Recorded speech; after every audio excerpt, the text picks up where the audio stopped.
What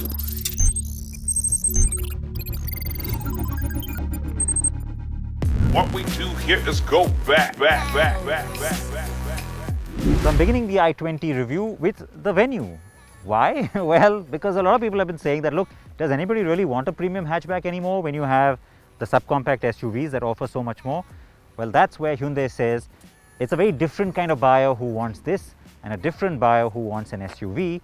And the SUV buyer who's buying the entry level, the smallest SUVs, the subcompacts, well, they're kind of compromising in a sense because they just want an SUV and they may be financially constrained. But with a premium hatchback, this car sits at the top of the hatchback pyramid, so it gives you a lot more, and which is why it becomes really relevant. It has, of course, been a bestseller for Hyundai. In the segment also now, it has a unique advantage because along with the Altros, it's now the only diesel on offer. And remember that the mighty Baleno is only offered in petrol now. So we'll talk about every aspect about this car. We're going to break it up. Before I tell you about the breakup though, let me tell you about this. Yes, we're trying something new and different with the i20. So for the first time, everything you see from now on will be shot on this phone. It is, of course, the new iPhone 12 Pro.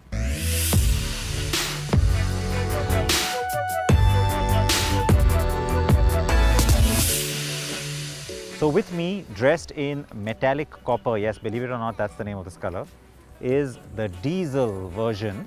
So all the guys are here so we can cover all the aspects of the new i20. That's right, I will be talking about the 1-litre turbocharged petrol engine with the dual clutch transmission. The new i20 comes with a premium cabin and I am here to tell you all about it. And those who are wondering about the tech and connectivity features of the i20, I'm going to have that covered. So guys, lots of jobs to do. Let's get started.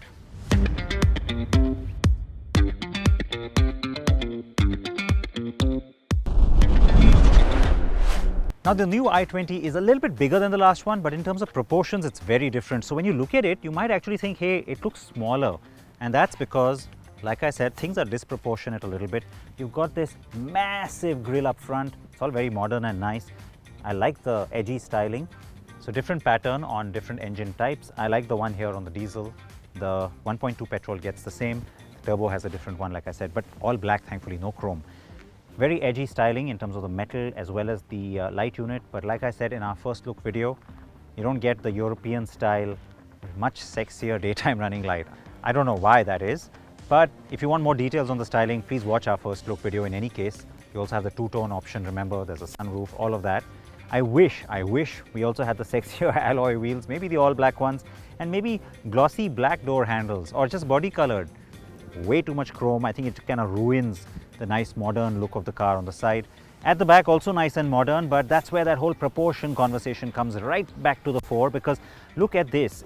All these elements, they're very different, but it kind of makes the car look like it's squatting downwards. It makes it look a little bit shorter, even though it isn't actually. And especially this chrome element, which angles downwards, really brings your attention to it. If it had been finished in reflective red or just black, I like this glossy black element like the Tata Altros. That's nice, it's modern, it's different.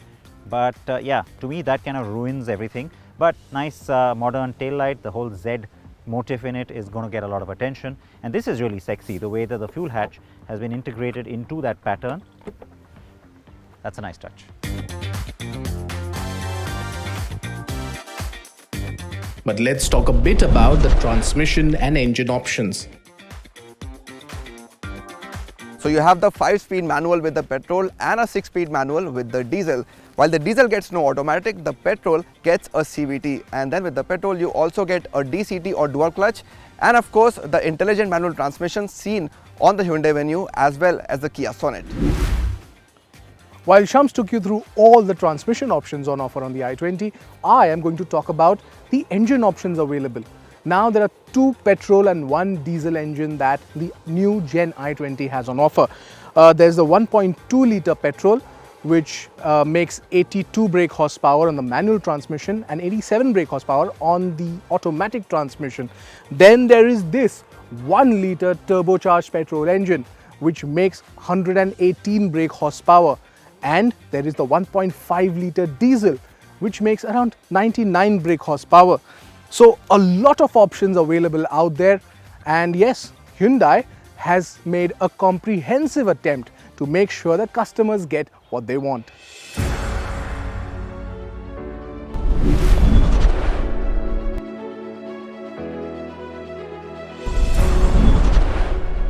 It's interesting then how wide the range is that's on offer.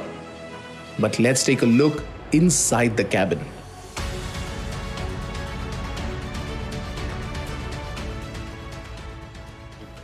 Completely new design for the cabin and lots of good bits, but the one thing that is irritating me a lot is this. The AC vents, well, they kind of continue into this pattern onto the dash. Some people might like it. It might seem modern, it might seem contemporary. It's great for Europe, but here in India, can you imagine all the dust that's going to go and sit in there? Cleaning that is going to be a nightmare. But that aside, like I said, there is a lot more in the cabin, and Shams will tell you all about it.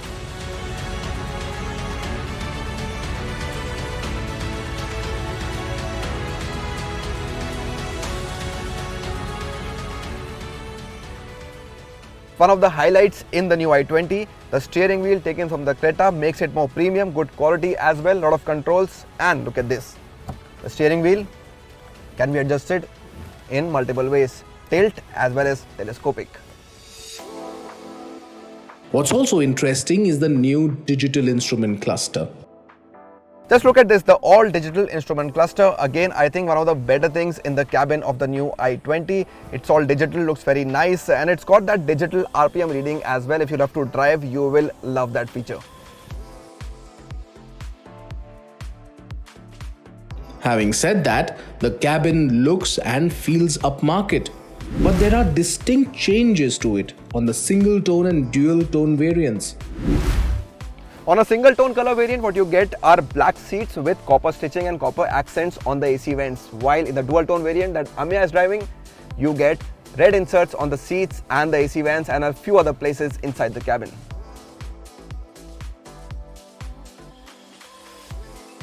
What I also like is the metal finish on these inside door handles, and they are standard on all variants of the car, and also this very nicely placed holder for my smartphone.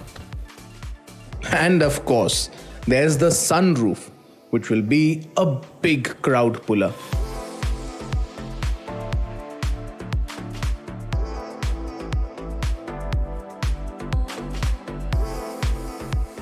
And then you have this massive 10.25-inch touchscreen infotainment system with Apple CarPlay, Android Auto, and even multi-device BlueLink connectivity. Yo, wait a second, big man. This is my domain. Oh yeah, I'm sorry. I completely forgot that Sahil was going to take you through all of that is tech in the car. So let's have him do that. Like I said, all the cool stuff happens actually inside the cabin of the i20. You get this huge 10.25-inch display, which is basically being transplanted from the Creta. It is big, wide, and pretty responsive, though it could have been a little better. It offers a laundry list of features. You get a 7-speaker Bose sound system, which is really premium. It sounds great. It's a little mid-heavy, but you even get a woofer in the boot. That is really, really cool. And like all modern connected cars, you also get Apple CarPlay and Android Auto support.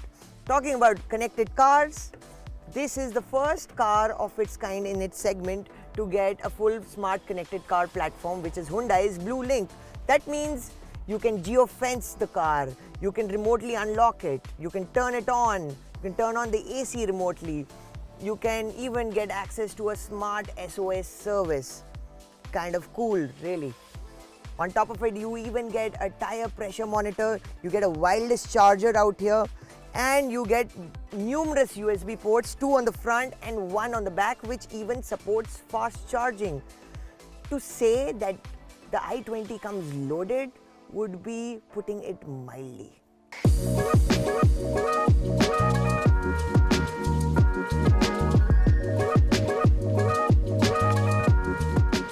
There's one aspect which we haven't spoken about yet, and that's cabin space. The wheelbase of the i20 has gone up by 10 millimeters, and rear legroom, according to the company, is up by 88 millimeters.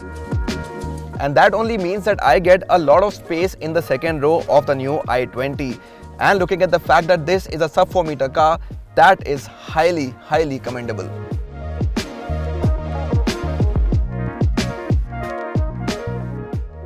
So now that we have covered all the aspects, let's get out there and drive.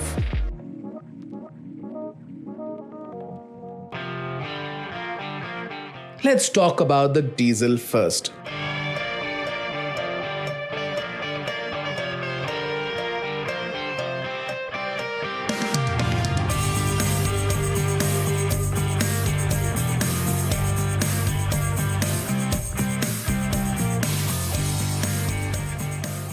It's a good move from Hyundai's side to transition to this 1.5 diesel engine. It's very refined.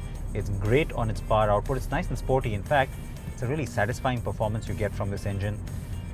It's smooth. There is no turbo lag, which is really nice to see. And you get tons of low and mid-range torque, which means city driving, especially gear changing, etc., you won't find that to be a hassle at all. The part that surprises me is that there is no automatic on this diesel. Why?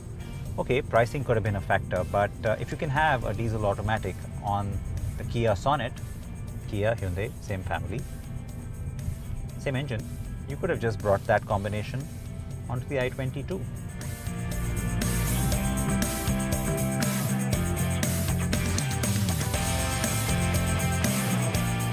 Now Hyundai calls it the most fuel efficient diesel in the segment because it provides fuel economy of more than 25 kilometers per litre.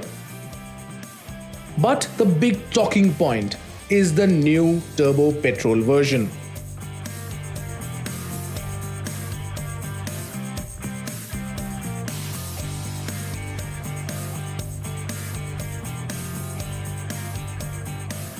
So as I told you earlier, I'm driving the 1 litre turbo petrol unit, and it's special to come into the i20 because it's just made it so much better. It makes it the most powerful premium hatchback in the country. 118 brake horsepower on offer, and that is pretty good. Now you might think that is it good enough in a car like this? Actually it is. If you set aside the initial acceleration that the car has, that's where it's lacking. You know, that initial part where you need that power, there's a sense of lag there. But once it picks up around 2500 RPM, I think that's where you understand that where that power is being thrown off into the wheels by that 7-speed dual clutch transmission. Now there's also a sports mode in this. You just need to switch the handle to the right, and everything changes. The behavior of the car changes, the behavior of the gearbox changes, and it's all pretty much there for the picking. The gear changes happen swiftly. The car feels a bit more active and not lazy. I'm very sure that will have an impact on the fuel efficiency of the car as well, which is around more than 20 kilometers per litre. And that sports mode really completely changes the way you look at the i20. It is pretty good in sports mode, and yes, you will want to drive it in that mode every single day because it just makes it so much peppy. And all of that said, well, the 1 litre does not disappoint. It's the ride quality that matters though, right? After Hyundai launched the new generation of the Elantra in India, there has been a strong focus on ride and handling. And you see that focus come to fruition even in the i20.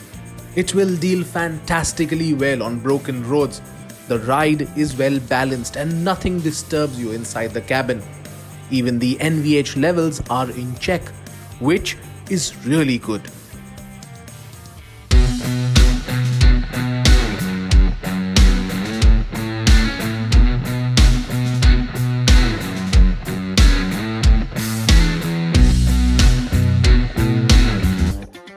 Hyundai has gone big on safety features.